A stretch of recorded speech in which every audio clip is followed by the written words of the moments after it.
The worst thing about being born into a family that complains all the time, you're likely to complain all the time because it's a pattern.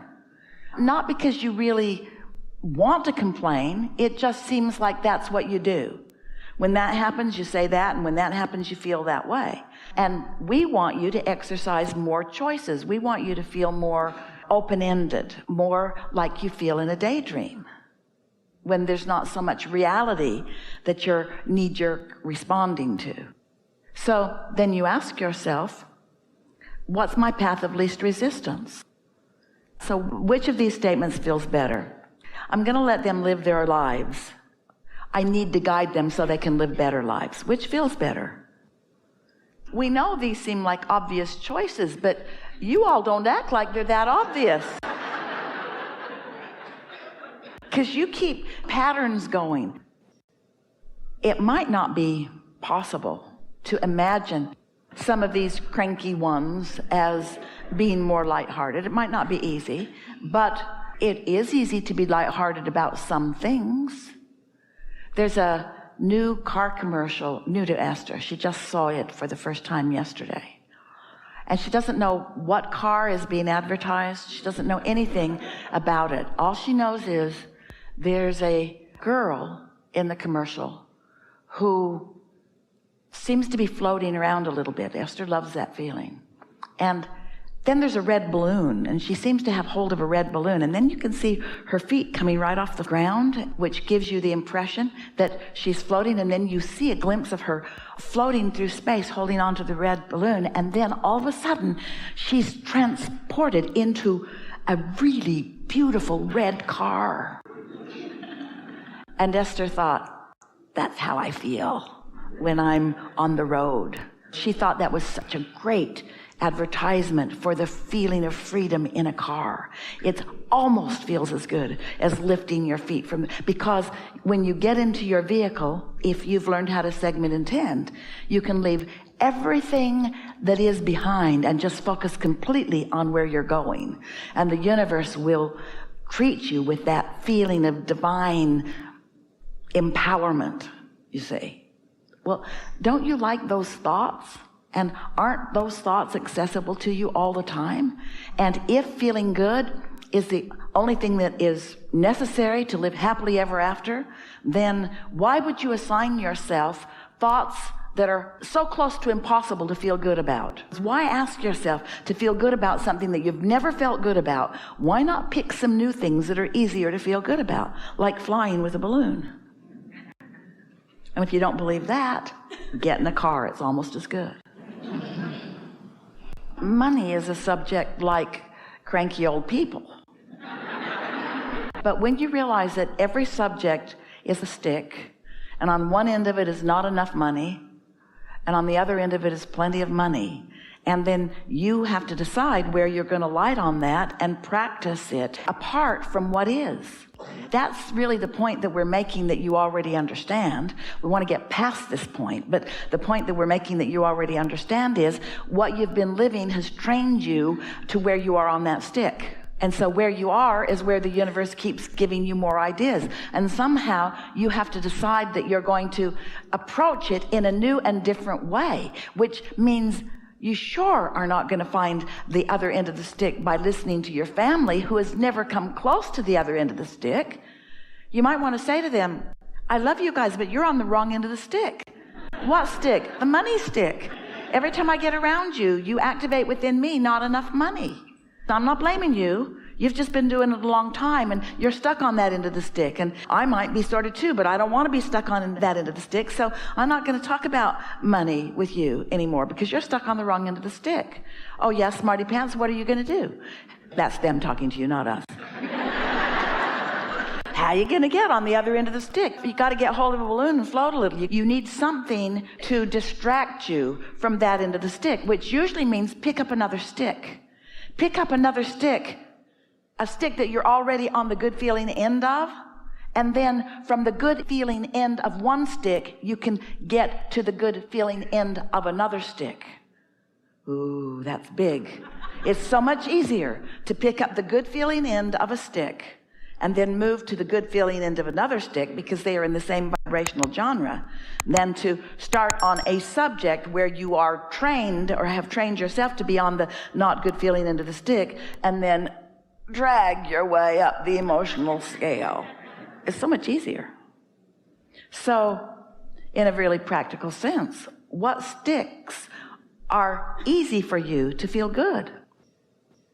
Are there any sticks that feel really good that don't have the stench of money attached to them? Puppies. Do you believe that there is a direct relationship from feeling the thrill and the sweetness of puppies and prosperity? So we want to draw it out. We want to paint it out for you.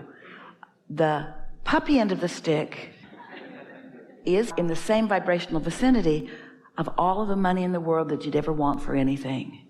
It's all over there together. It's all over there. It's all over there on that end of the stick. So, can you see the correlation? Imagine a pile of sticks. This end feels really good, this end feels really bad. And you've chosen a stick that you feel really good on. Now you can just leap from stick to stick to stick to stick to stick to stick to stick. There's the relationship stick and the puppy stick and the living happily ever after stick. All those sticks are over there, and you're already predisposed because of your focus on puppies to this end of the sticks. Why does anybody have any problems? Because you felt responsible about something that you're not responsible about. Really? It's that easy? Just find something delightful and be delighted, and then delightful things will come to me? That's it. Find something delightful and be delighted, and then delightful things will come to you in really short order. Once you start approaching life vibrationally and emotionally, then that practice, then you'll be able to go anywhere, talk to anybody about anything. Somebody could innocently hack up your favorite tree.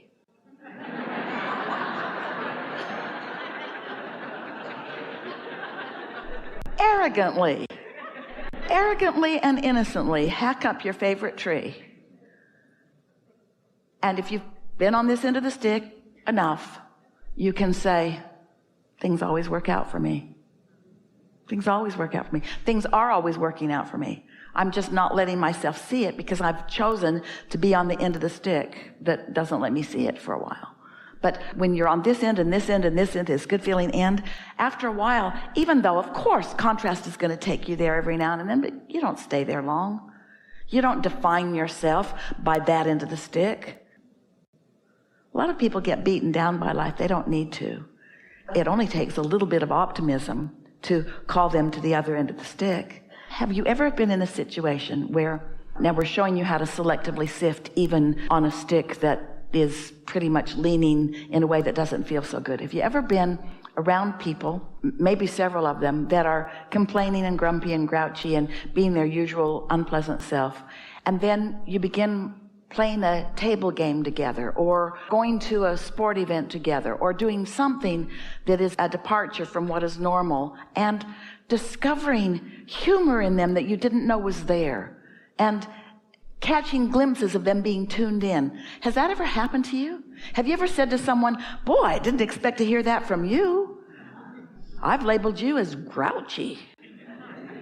I don't know how that clever thing got out in my expectation of you. Must have happened because I've been being positive about other things and you just slipped in. Which is our way of saying to you that a lot of the behavior that you see in others, you're asking for. Because people will rise or lower to your expectation. So when you give someone a label, boy, that's a strong expectation. And it's not easy. Even if they are being delightful in a moment, you're going to miss it. This is an analogy that we like to offer. So imagine that you're watching television and all of the bad stuff that happened in this whole day has all been condensed into one moment of broadcast. And it goes zit on the screen. You say, what was that? And somebody says, that's all the negative stuff that happened in the day. You say, oh, well, sometimes that's all the good stuff you're going to get out of a relative. Zit, what was that? That was delight.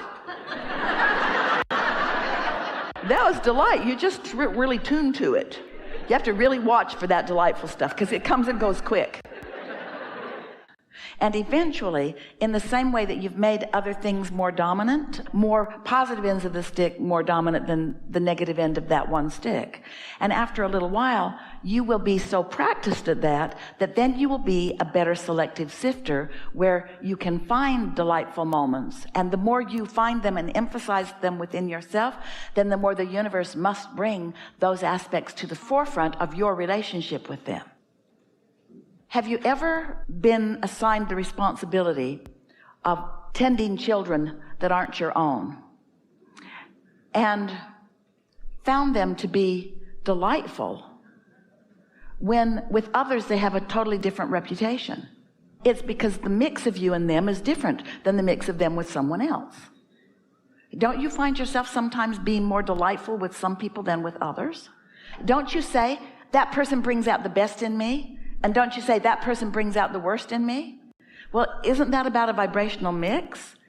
Well, we don't want you to be walking around looking for somebody to conditionally bring out the best in you, nor do we want you to assign yourself the responsibility of walking around and bringing the best out in others. We're just explaining to you how it works. And we want to say to you unequivocally, the way you bring the best out in others is by feeling great. And you can't help but to bring the best out in them. But if you say, okay, I'll pay the price of happiness so that I can bring the best out in someone, you've missed our point. But if you say, I would like to feel great, and the results of my feeling great more of the time will be this.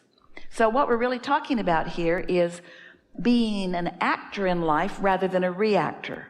Being proactive rather than reactive, getting out ahead of it rather than knee-jerk responding to it, segment intending in a positive way rather than segment intending in a negative way. Because through life, even if you've been poking around on the negative end of the stick, you've launched rockets of desires, and so everything that you want is in your vortex, and your inner being is tending all of it. So when you get over there in the vicinity of your vortex, and when you hang around where that vibration is, then what's in your vortex will show itself to you on all subjects. That is how it works. The more it feels not likely to you, then the more general your statement is, the safer you are. If you're very specific about something that you don't believe you can get, then you're practicing the wrong end of the stick. If you're more general about it, you start creeping toward the other end of the stick.